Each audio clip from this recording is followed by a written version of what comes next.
समीरता नृत्यश्री अनुष्ठान भुवनेश्वर मुझे सभापति और ये नृत्यश्री अनुष्ठान आ गोटे ब्रांच अच्छी करंजार जार मुझे संपादक आज जो आमर नाइन्थ सेमिनार होचे बुक गोटे बही आज उन्मोचन है जो बही नाम हूँ ज्ञान सरिता ज्ञान सरिता डॉक्टर मनोज कुमार बेहरा लिखित ज्ञान सरिता बहुत उपादेय पुस्तक ये सबू जो मैंने ओडिसी को भल पाती ओडिसी शिखती से छात्र छात्री मान ये पुस्तकटी आज जो उन्मोचित है ये से बहुत साहाय्य कर आज जो 9th सेमिनार और फेस्टिवल होची बहुत दूर दूरांतर सब पिला माने आछंती नृत्यांगना माने आसीचंती तांको नृत्य प्रतिभा को आज प्रदर्शन करछंती मयूरभंज रु हमर 8 जन पिला आछंती मयूरभंज रे हमें आरंभ करथु नृत्यश्री अनुष्ठान करंजिया आमे सेठी सेमिनार मध्ये करिछु जो आज नवम वर्ष पदार्पण करें आज सेमिनार रे बही गोटे उन्मोचित होती सार भुवनेश्वर नृत्यश्री अनुष्ठान बुद्ध मंदिर परिसर आम बहुत गर्वित और उत्फुल्लित जे भुवनेश्वर भाया जगार आज जो सेमिनार को आयोजन करा आज जो माने काछाकाछी शताधिक पिला आम सुजोग देचु आज मंच देचु नृत्यश्री अनुष्ठान आज मंच देचु से आम आज बहुत गर्वित आगामी लक्ष्य कौन रखिछन्ती नृत्यश्री अनुष्ठान सभापति भाव में ओडिसी नृत्य को प्रचार और प्रसार करने आम सब प्रयास जारी रखू आमर जो गुरु डॉक्टर मनोज कुमार बेहरा से होती प्रथम जे डॉक्टरेट उपाधि हासिल करते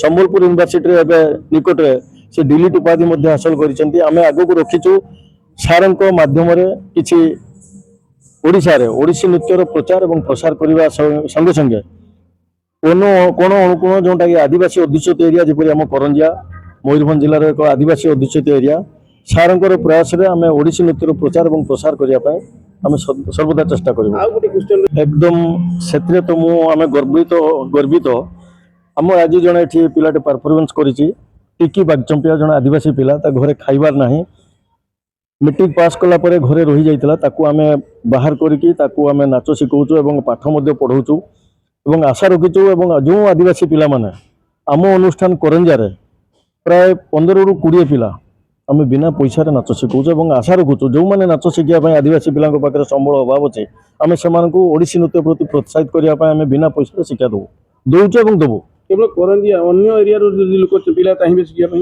हां देखंतु अनुष्ठान तो अन्य जगह नहीं करंजार अच्छी जदि करंजार कई आसिया चाहूँगी आम सहित जोगाजोग कले निश्चित भाव में शिखेबू जो एरिया रू आसबे आदिवासी पिला जहाँ पाखे संबल अभाव अच्छी किंतु या प्रति आग्रह प्रकाश करुँचपरी पिला जदि आसबे आम पाक आम निश्चित भाव में शिखेबू मुख्य स्रोत सामिल करने चेष्टा करूँ।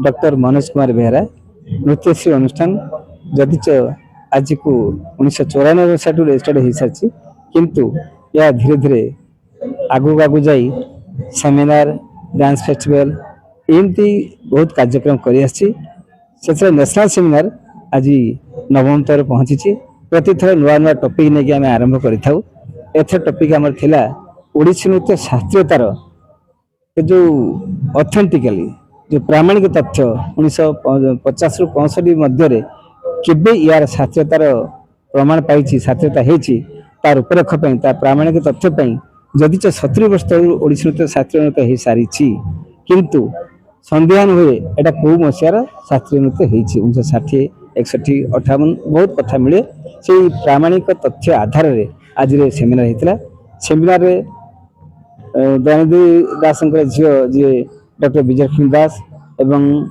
प्रोफेसर डॉक्टर नीता बहिदार एवं शिखता Das ji farmer chief executive थे से सब पूरा तथ्य भित्तिक जो पेपर प्रेजेंटेशन कले अति उच्चकोट था एवं अन्य नृत्य गुरु नृत्यशिल्पी नृत्य गवेषक प्राय 40 रु अधिक भाग नहीं से समस्त सुचिंतित बहु मतामत से एक पत्रिकार प्रकाश पाइब एवं आज जो अतिथि भितर आम अतिथि जहाँ रखी माननीय मंत्री संस्कृति मंत्री सूर्यवंशी सरोज एवं बीजेपी राष्ट्रीय उपाध्यक्ष मिस्टर गोलक महापात्र ଏବଂ ଜଣେ ସମାଜସେବୀ ଅଞ୍ଜନ ଦେବତା, ଆମର ଅନୁଷ୍ଠାନର ସମ୍ପାଦକ ଯିଏ ସଭାପତି ସମୀର ହୋତା, ସମସ୍ତଙ୍କର ଅଧ୍ୟମ ପ୍ରଚେଷ୍ଟାରେ ଆଜିର ଏ ସେମିନାର ସକ୍ସେସ୍ ହେଇଛି।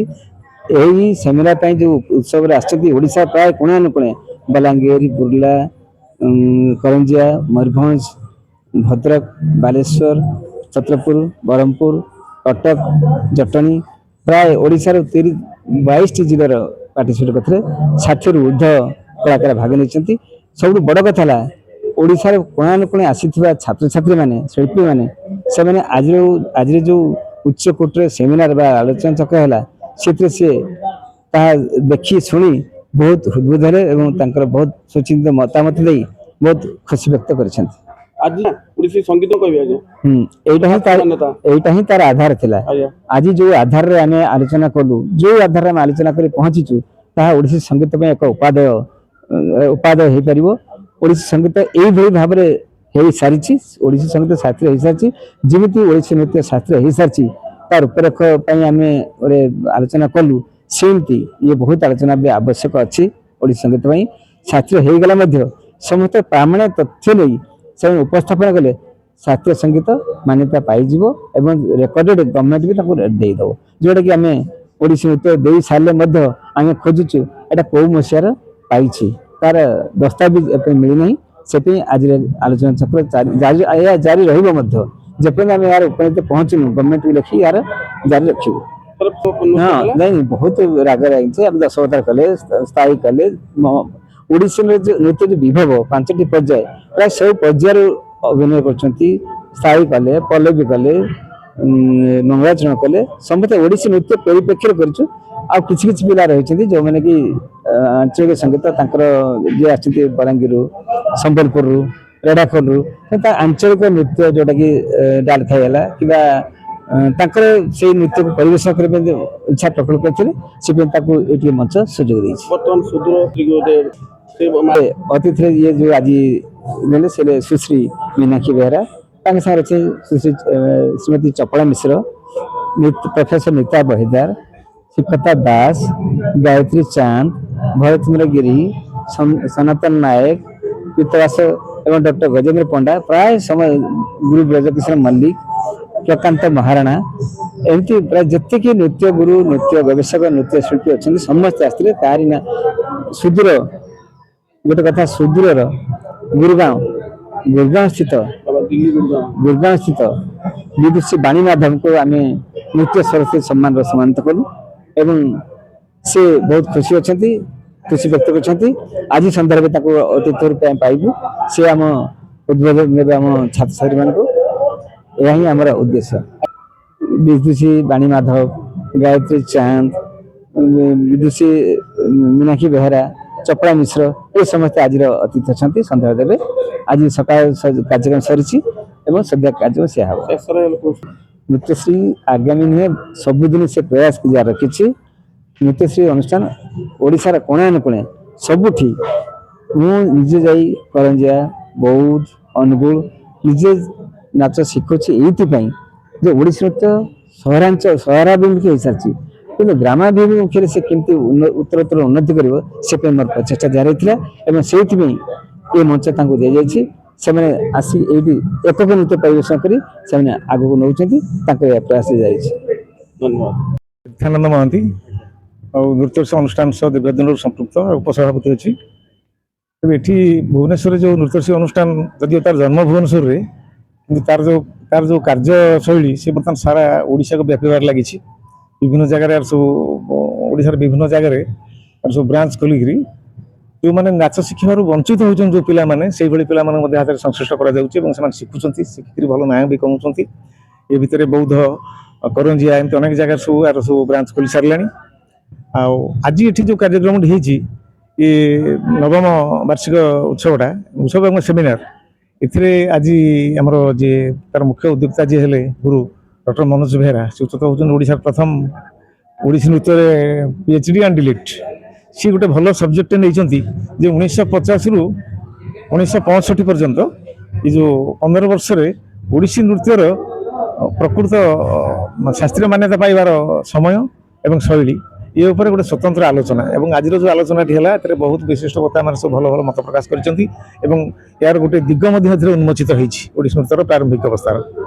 ଆଉ ଏ ଭିତରେ ସେମାନେ ଆହୁରି ଅନ୍ୟାନ୍ୟ ଅନେକ ସାମାଜିକ କାର୍ଯ୍ୟ ବି କରୁଛନ୍ତି।